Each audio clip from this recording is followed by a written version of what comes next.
අධිරුධිර පීඩනය කියන්නේ නිහඬ මාරයෙක්. මේ නිහඬ මාරයා මර්ධනය කරගන්න තමයි අපි අද කතා කරන්නේ. ශ්‍රී ලංකාවේ ජනතාවගෙන් සෑම 5 දෙනෙකුගෙන්ම එක්කෙනෙකුට මේ නිහඬ මාරයාගේ අවදානම තියෙනවා කියලා පර්යේෂණ මගින් හොයාගෙන තියෙනවා. රුධිර පීඩනය බොහෝ විට සිදුවෙන්නේ මානසික පීඩනය, දැඩි කාංසාව, ඇතැම් චිත්ත වේග මගින් සහ මත්පැන් භාවිතය වගේ දේවලුත් මේ රුධිර පීඩනය වැඩි වෙන්නට බලපානවා.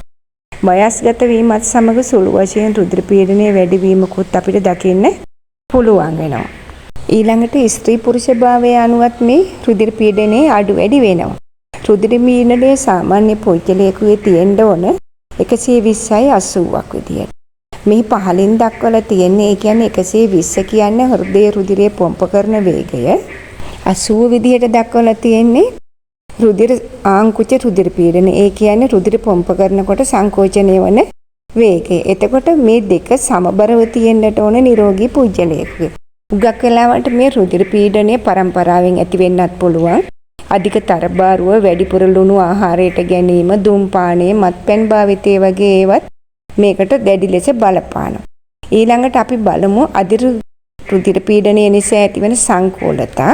නිතර ඇතිවන හිස රදය, කරකැවිල්ල, හුස්ම ගැනීමේ අපහසුතාව, ඇස් පෙනීමේ අපහැදිලි බව, නාසයෙන් ලේ ගැලීම, වරින් වර ඇතිවන අතපය පණ නැතිවීම ආදියත් මේකට හේතු වෙනවා. මේ නිසා දිගු කාලීනව ඇතිවන රෝගී තත්ත්වයන්ොත් බලපාන. විශේෂයෙන් වකුගඩු අක්‍රිය වීම, හෘදයාබාධ, අංශභාගය, අන්ධභාවය වගේ ඒවත් මේ අධිරුධිර පීඩනය වැඩිවීම නිසා ඇතිවන රෝගී තත්ත්ව. ඊළඟට මේ අධිරුධිර පීඩනය කලින් හඳුනාගන්න ටිකක් අපහසුයි. සෑම පුද්ගලයෙකුම වසර 40, ඒ කියන්නේ වයස අවුරුදු 40 වුණාට පස්සේ රුධිර පීඩනය මනින එක තමයි හොඳම දේ. ඊළඟට අහිතකර පුරුදු වලට ඇබ්බැහි වෙලා ඉන්නවනම් ඒ වගේ මිදීමත් මේ රුධිර පීඩනය අඩු කරගන්න හේතු වෙනවා.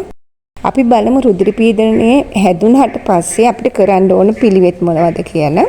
දිනපතා නිසි මාත්‍රාවට අනුව බෙහෙත් ගන්න ඕන.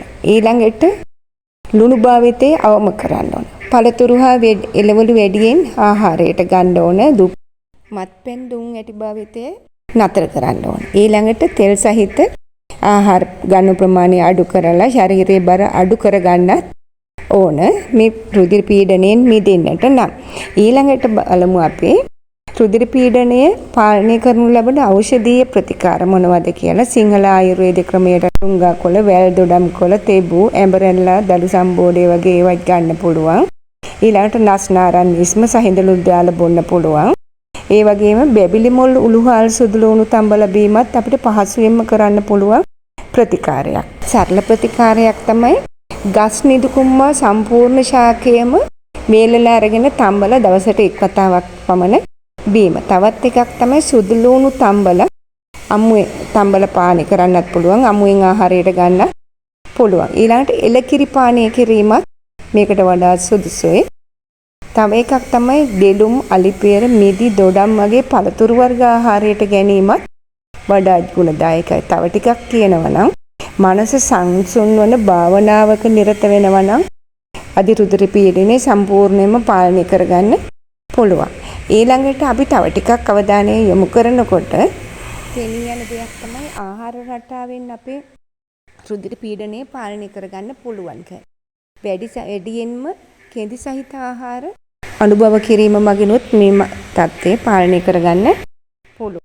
මේ සරල ප්‍රතිකර්ම කරන අතරතුරදීම ඔබ වෛද්‍යවරයෙකුගේ උපදෙස් මත අවශ්‍ය වත් පිළිවෙත් සහ බෙහෙත් පාවිච්චි කරනවා නම් වඩාත්ම හොඳයි.